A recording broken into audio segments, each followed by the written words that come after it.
नमस्कार, मैं हूं परवीन। आप सभी का हमारी स्पेशल रिपोर्ट में बहुत बहुत स्वागत है। राजस्थान विधानसभा चुनाव अपने अंतिम पड़ाव पर पहुंच चुका है। 25 नवंबर को वहां पर मतदान है, लेकिन उससे पहले चुनाव प्रचार के आखिरी दिन बीजेपी और कांग्रेस ने पूरी ताकत झोंक दी थी और यहां पर मतदाताओं को रिझाने के लिए दोनों ही पार्टियों की तरफ से बड़े बड़े वादे किए गए। और अब बारी है तेलंगाना की। कांग्रेस ने पूरा फोकस तेलंगाना पर कर दिया है और वहां पर मल्लिकार्जुन खड़गे ने मोर्चा संभाल रखा है। आपको बता दें कि वहां पर 22 नवंबर को मल्लिकार्जुन खड़गे ने एक के बाद एक कई रैलियां की और कई बैठकें की, लेकिन यहां पर उनके निशाने पर एक बार फिर केसीआर रहे। तो सीएम केसीआर को लेकर मल्लिकार्जुन खड़गे ने साफ कह दिया है कि तेलंगाना में जो विकास होना चाहिए था वो अब तक नहीं हुआ है। तो क्या कुछ कहा है कांग्रेस अध्यक्ष मल्लिकार्जुन खड़गे ने, देखते हैं इस बाइट। हम गारंटी 6 गारंटी जो दे रहे हैं, तेलंगाना को सुख और समृद्धि लाना, प्रोग्रेस होना, डेवलप होना, इस दृष्टि से ला रहे हैं।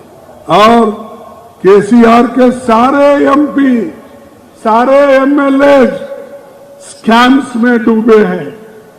उतना ही नहीं, बीआरएस सरकार में land mafia, sand mafia, mine mafia, wine mafia, ये सब माफिया तेलंगाना में केसीआर के वजह से जी रहे हैं। तेलंगाना एक समृद्ध स्टेट था, तेलंगाना सरप्लस स्टेट था, जिस जगह पैसा लोगों के हाथ में भी था, सरकारी खजाने में भी था। लेकिन जब से केसीआर आए, इन्होंने गरीबों के ऊपर ही नहीं, सारे स्टेट के ऊपर 5,60,000 करोड़ रुपए कर्जा रखा है। आज हर तेलंगाना वासी पे उत्तम रेड्डी को लेके और हमारे कोमट रेड्डी, वेंकट रेड्डी को पकड़ के जो भी यहाँ बैठे हैं, उनको सभी को हम आज उनके सर पे 1,40,000 रुपए कर्जा है, इंडिविजुअल एक एक के ऊपर। बच्चों का स्कॉलरशिप बंद, किसानों का सहायता बंद, दलित बंधु स्कीम बंद, गृह लक्ष्मी स्कीम पैसे की कमी की वजह से वो भी बंद, सब स्कीम्स बंद बंद बंद, उसको लाख डाल के छोड़े। आज तेलंगाना में 2 लाख से ज्यादा पोस्ट खाली है, 2 लाख से भी ज्यादा पोस्ट खाली है। एग्जामिनेशन की तैयारी बच्चे करते हैं, पेपर लीक होता है। ये तेलंगाना का चीफ मिनिस्टर का अचीवमेंट है। तो ये थे मल्लिकार्जुन खड़गे, जिनका साफ तौर पर कहना था कि इस वक्त तेलंगाना में एक के बाद एक कई भ्रष्टाचार और घोटालों को लेकर उन्होंने निशाना साधा। साथ ही कहा है कि सत्ता पर काबिज केसीआर, यहां पर जिस तरह की उन्होंने सरकार चलाई है, उसके बाद तेलंगाना जो है वो बदहाल हो गया है। पहले ये समृद्ध प्रदेश था, लेकिन अब बदहाल है। साफ तौर पर यहां पर उन्होंने उन योजनाओं का जिक्र किया जिन योजनाओं को अब सीएम केसीआर बंद कर चुके हैं। आपको बता दें कि तेलंगाना में 30 नवंबर को 119 विधानसभा सीटों के लिए मतदान होगा और कांग्रेस और केसीआर जो है वो आमने सामने है। सीधी टक्कर बीआरएस और कांग्रेस के बीच बताई जा रही है, लेकिन बीजेपी भी यहां पर त्रिकोणीय मुकाबला करने की कोशिश कर रही है, लेकिन फिलहाल वो रेस में नजर नहीं आ रही है। भारत जोड़ो यात्रा के बाद ही यहां पर जो कांग्रेस की जमीन है वो मजबूत हुई। जब राहुल गांधी ने तेलंगाना में भारत जोड़ो यात्रा निकाली, उस वक्त यहां पर उनको जबरदस्त जो था वो जन समर्थन मिला। उनकी यात्रा में लोगों का जो एक भीड़ देखी गई, जन सैलाब देखा गया। उसके बाद कांग्रेस लगातार यहां पर मजबूत होती रही है और केसीआर भी अब कांग्रेस को लेकर काफी डरे हुए नजर आ रहे हैं। हालत यह हो गई है कि सीएम केसीआर को अपनी सत्ता बचाना भी मुश्किल नजर आ रहा है और अब उनके निशाने पर केसीआर कांग्रेस है और खासतौर से राहुल गांधी उनके निशाने पर है। और इस बीच तेलंगाना पहुंचे कांग्रेस अध्यक्ष मल्लिकार्जुन खड़गे ने केसीआर को लेकर कई बड़े आरोप भी लगाए। इसके साथ ही कांग्रेस ने यहां पर कई गारंटियां प्रदेश के लोगों को दी हैं। तो क्या है वो गारंटियां, चलिए वो भी जान लेते हैं। हमारे गारंटी है वो ये है, महालक्ष्मी योजना महिलाओं को हर महीने 2,500 रुपए हम देंगे। 500 रुपए में गैस सिलेंडर देंगे। महिलाओं को फ्री बस यात्रा कराएंगे जैसा कर्नाटक में किए। रैतु भरोसा किसानों का हर साल 15,000 रुपए प्रति एकड़ देंगे। खेती और मजदूर को भी 12,000 रुपए हर साल देंगे। पैडी पर 500 रुपए पर कुंटल देंगे। ये जो हमारे वायदे हैं, इसके अलावा टेनेंट फार्मर जो है उसको भी 15,000 रुपए प्रति एकड़ प्रति वर्ष हम देंगे। गृह ज्योति योजना 200 यूनिट बिजली फ्री। गृह ज्योति योजना इंदोलो घर बनाने के लिए 5 लाख रुपए की सहायता।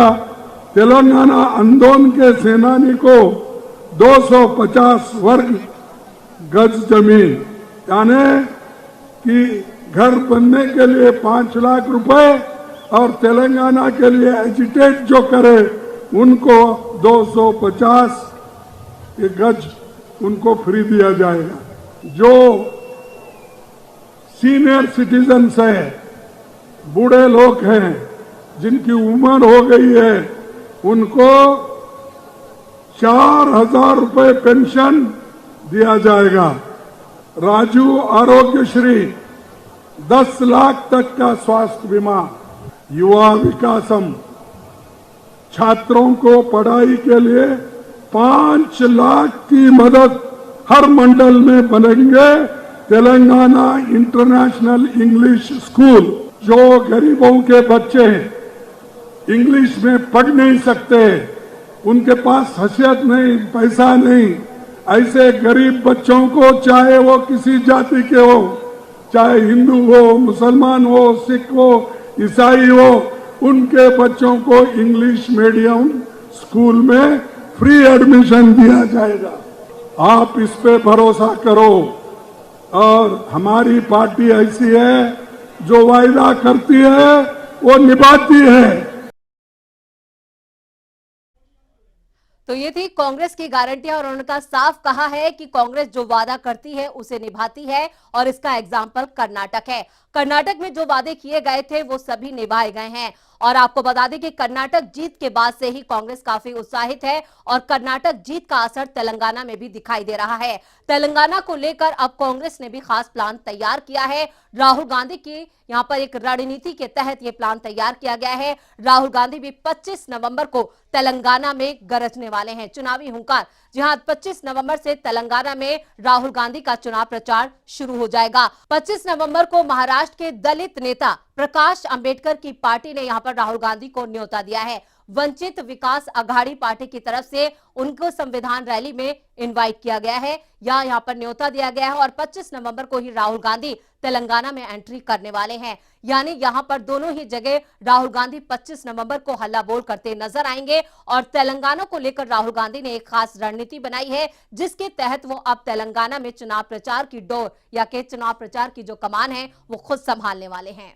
इसके साथ ही प्रकाश अंबेडकर 25 नवंबर को एक संविधान रैली का आयोजन कर रहे हैं और इस रैली के लिए भी राहुल गांधी को न्योता दिया गया है। आपको बता दें कि इस न्योते से ही साफ हो गया है कि यहां पर इस रैली में राहुल गांधी की मौजूदगी काफी खास होने वाली है और तेलंगाना राहुल गांधी के लिए काफी खास है। कई मायनों में तेलंगाना का चुनाव भी कांग्रेस के लिए काफी महत्वपूर्ण माना जा रहा है और इसको लेकर राहुल गांधी एक खास प्लान के तहत आगे बढ़ रहे हैं। 25 नवंबर से राहुल गांधी तेलंगाना में डेरा डाल लेंगे। लगातार उनकी चुनावी सभाएं हैं, रैलियां हैं, रोड शो है और इसके बाद यहां पर पर 30 नवंबर को तेलंगाना में मतदान है। लेकिन उससे पहले कांग्रेस, आपको बता दें कि राहुल गांधी अब भी कई रैलियां और सभाएं कर चुके हैं और उन्होंने बीआरएस और बीजेपी के बीच भी एक कनेक्शन साफ तौर पर उन्होंने कहा था। बीआरएस का मतलब है बीजेपी रिश्तेदार समिति, यानी इस तरह के आरोप लगाए थे और सत्ता पर काबिज केसीआर और बीजेपी मिले हुए हैं, ये कांग्रेस की तरफ से बार बार कहा जा रहा है।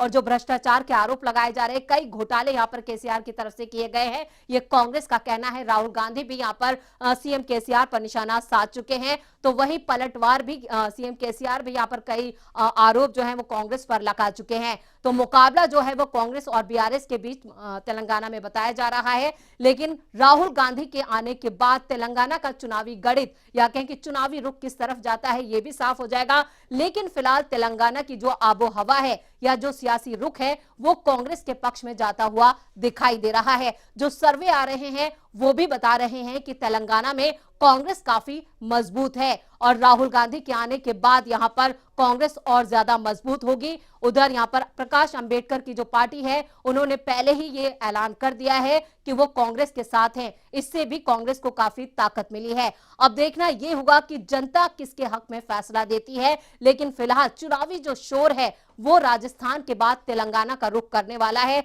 और अब तेलंगाना में यहां पर चुनाव प्रचार का शोर तेज होने वाला है। 25 नवंबर को तेलंगाना में राहुल गांधी की एंट्री हो जाएगी।